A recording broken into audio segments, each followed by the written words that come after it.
Kindly subscribe to our YouTube channel to watch the full lecture. Hello everyone, welcome to my YouTube channel. From this particular video, we'll be starting a new segment in Module 3, that is Information Technology Law. Under that, in this particular video, let us discuss about the Introduction to Information Technology Act of 2000.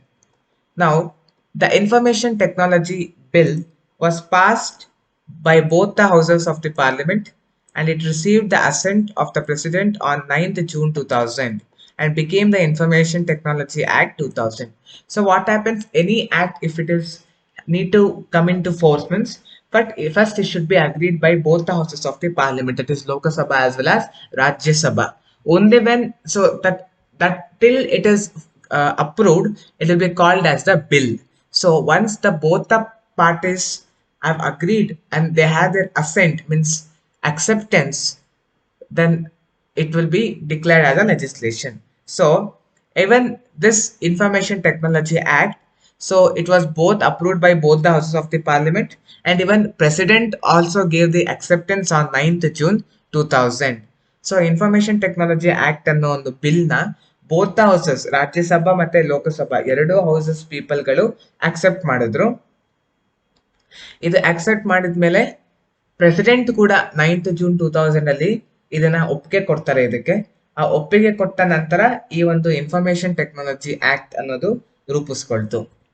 So information technology act came into force on 17th October 2000, wide means against GSR 788 dated 17th October 2000.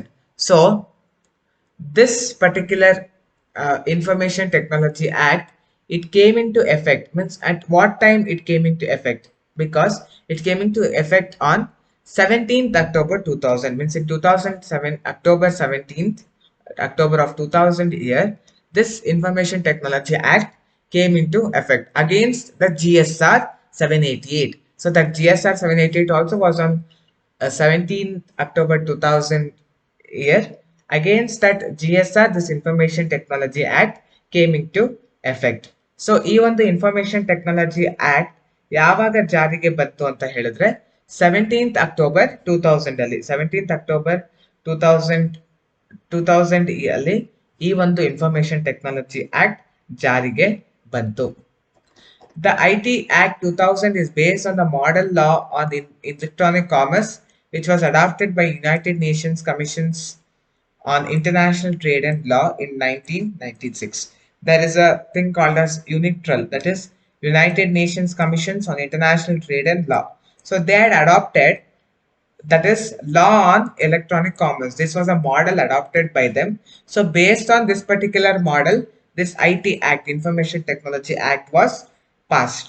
So ಈ ಯುನಿಟ್ರಲ್ ಅಂದ್ರೆ United Nations commissions on international trade and ಲಾ, ಈ ಒಂದು ಒಂದು ಏನಂತಾರೆ association ಅವರು ಒಂದು model ಅನ್ನ develop ಮಾಡಿದ್ರು. ಏನ ಮಾಡೆಲ್ ಅಂತ ಹೇಳಿದ್ರೆ ಲಾ ಆನ್ ಎಲೆಕ್ಟ್ರಾನಿಕ್ ಕಾಮರ್ಸ್ ಅಂತ.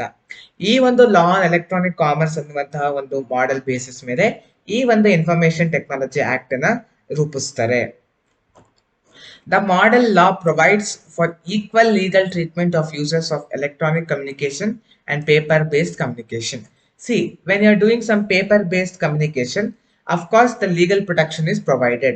So, what this model suggested is the same legal protection should be given for even electronic communication. When some people will use the documents electronically, or their communication will be mostly on the electronical basis. So even for those kind of users also, this particular safety or legal protection should be provided. ಈ model ನ ಮುಖ್ಯ ಉದ್ದೇಶ ಏನಾಗಿತ್ತು ಅಂದ್ರೆ, ಈಗ physical communication, paper based communication ಮಾಡೋದವ್ರಿಗೆ of course legal protection ಇತ್ತು. ಅವರು ಲೀಗಲ್ ಅಲ್ಲಿ ಅದು ಸೈನ್ ಆಗ್ಬೇಕು, ಲೀಗಲ್ ವಿಟ್ನೆಸ್ ಇರಬೇಕು, ಇದೆಲ್ಲ ರೂಲ್ಸ್ ಇತ್ತು. But electronic communication, electronic way ಅಲ್ಲಿ ಮಾಡೋರಿಗೆ ಅದು ಇರ್ಲಿಲ್ಲ ರೂಲ್ಸ್. ಸೊ ಎಲೆಕ್ಟ್ರಾನಿಕ್ ವೇ ಅಲ್ಲಿ ಕಮ್ಯುನಿಕೇಶನ್ ಮಾಡೋದು ಕೂಡ ಲಾ ಒಂದು ಪ್ರೊಟೆಕ್ಷನ್ ನೀಡಬೇಕು ಅನ್ನೋ ಒಂದು ಮುಖ್ಯ ಉದ್ದೇಶದಿಂದ ಈ ಒಂದು IT ಆಕ್ಟ್ ಅಥವಾ ಈ ಒಂದು ಇನ್ಫಾರ್ಮೇಶನ್ ಟೆಕ್ನಾಲಜಿ ಆಕ್ಟ್ ನ ಜಾರಿಗೆ ತಂದ್ರು. This is all about the introduction about the IT Act. Hope you have understood about this introduction very well. In our next video, let us discuss about the objectives of the IT Act. If you have understood about this introduction, please put in the comment box that you have understood. And at the same time, if you have any doubts and queries, please post your queries in the comment box. We will try to respond to your queries as soon as possible. If you have not subscribed to my YouTube channel, please subscribe to my YouTube channel and press the bell icon, because whenever I post the new videos, you will get the immediate notification of my new lectures. Thank you for watching the video. I'll come back with the next video. If you have any queries regarding today's session, kindly send your queries to education.mbroadcast@gmail.com.